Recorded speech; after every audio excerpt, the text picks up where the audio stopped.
उद्धव ठाकरेंनी सरकारच्या अर्थसंकल्पावरून सुद्धा घणाघाती टीका केली आहे। ठाकरेंच्या टीकेवर गिरीश महाजन यांनी मिश्किल टोला लगावलाय। संकल्पाच्या अनुषंगाने ज्या योजना अथवा घोषणा त्याच्यामध्ये समाविष्ट केलेल्या असतात त्याच्यासाठी आर्थिक तरतूद केली जाते।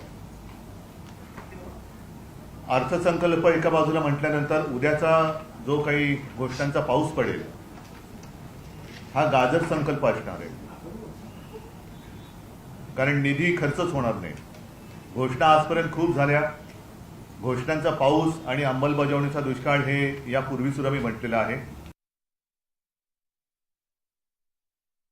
मला वाटतं आम्ही जरी विरोधात असलो सार्वजनिक ठिकाणी मी काही म्हणजे जे बोलायला नको ते मी बोलतो, ते बोलायला नको, पण आम्ही एकत्रित आल्यावर एकमेकाला चॉकलेट दिलं पाहिजे, फक्त गाजर देऊ नका।